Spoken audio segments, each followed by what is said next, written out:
Kehamilan kembar memiliki resiko lebih tinggi mengalami komplikasi baik pada ibu maupun janin, tetapi resikonya memang lebih tinggi dibandingkan dengan kehamilan tunggal.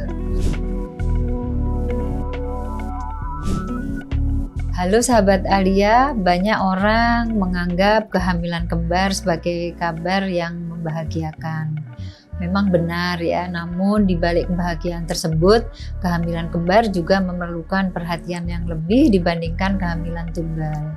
Menurut berbagai penelitian, kehamilan kembar memiliki resiko lebih tinggi mengalami komplikasi baik pada ibu maupun janin, seperti persalinan prematur, gangguan pertumbuhan janin, hingga preeklamsi. Karena itu, ibu hamil dengan bayi kembar memerlukan pemantauan yang lebih intensif agar kondisi ibu dan kedua bayinya tetap terjaga.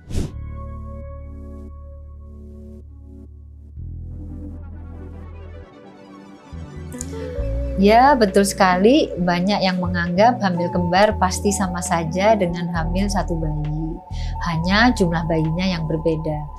Padahal kehamilan kembar memerlukan pemantauan yang lebih intensif karena risiko komplikasi pada ibu maupun pada janin lebih tinggi. Dengan pemeriksaan rutin dan deteksi dini, sebagian besar risiko tersebut dapat dikenali lebih awal sehingga penanganannya bisa dilakukan dengan lebih optimal.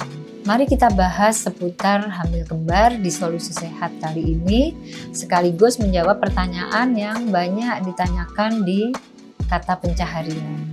Apakah semua kehamilan kembar termasuk kehamilan berisiko tinggi? Jawabannya tentu iya. Secara umum, kehamilan kembar dikategorikan sebagai kehamilan berisiko tinggi karena tubuh ibu harus mendukung pertumbuhan yang lebih dari satu janin secara bersamaan. Namun, tingkat resikonya tidak selalu sama. Ada yang kehamilan kembar yang berjalan dengan baik, tetapi ada juga yang memerlukan pemantauan lebih ketat tergantung dari kondisi ibu, kemudian usia kehamilan, serta jenis kehamilannya.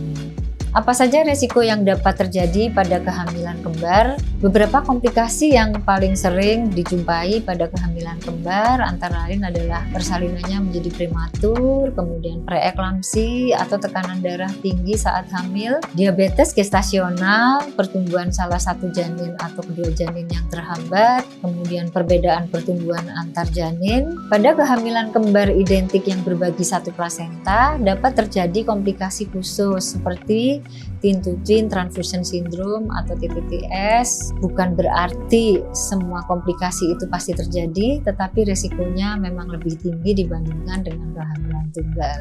Mengapa ibu hamil kembar perlu dipantau lebih sering? Tentu karena kondisi ibu dan kedua janin dapat berubah lebih cepat selama kehamilan. Melalui pemeriksaan rutin dan USG, dokter dapat memantau pertumbuhan masing-masing janin, kemudian jumlah air ketuban, aliran darah ke janin bila diperlukan, dan kondisi plasenta, risiko persalinan prematur. Semakin dini perubahan diketahui, maka semakin cepat penanganan yang dapat dilakukan. Apakah semua ibu hamil kembar perlu berkonsultasi dengan dokter fitomaternal? Sebaiknya iya, saran ya, karena dokter fitomaternal memiliki kompetensi untuk memantau kehamilan berisiko tinggi, termasuk kehamilan kembar.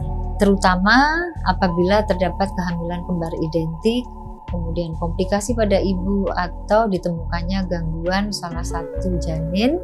Pemantauan yang lebih detail membantu menentukan langkah penanganan yang paling tepat hingga waktu persalinan. Sahabat Alia, kehamilan kembar memerlukan pemantauan yang lebih menyeluruh untuk memastikan kesehatan ibu dan perkembangan setiap janin berjalan optimal.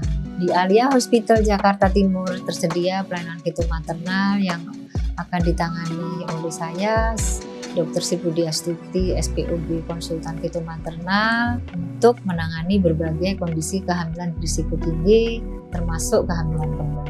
Layanan meliputi konsultasi dokter subspesialis fetomaternal, kemudian USG fetomaternal untuk menilai pertumbuhan masing-masing janin, kondisi plasenta, jumlah air ketuban, serta kecerdasan janin sesuai dengan indikasi. Screening dan pemantauan komplikasi kehamilan seperti preeklamsi dan persalinan prematur, pemeriksaan laboratorium dan penunjang sesuai kebutuhan, dan berkolaborasi dengan dokter spesialis lain apabila diperlukan agar ibu dan bayi mendapatkan penanganan yang komprehensif.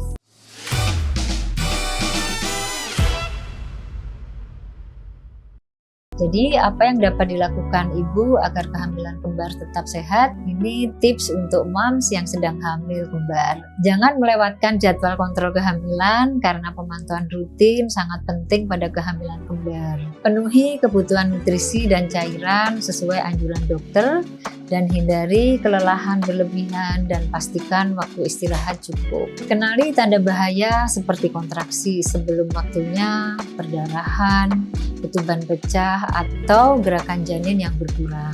Dengan pemantauan yang baik, banyak kehamilan kembar dapat berjalan dengan aman sampai persalinan. Sahabat Alia, kehamilan kembar memang termasuk kehamilan berisiko tinggi, tetap bukan berarti harus selalu dihadapi dengan rasa takut. Yang penting adalah melakukan kontrol secara rutin, kemudian menjaga kesehatan ibu dan menjalani pemantauan sesuai dengan anjuran dokter agar setiap perkembangan janin dapat dipantau dengan baik.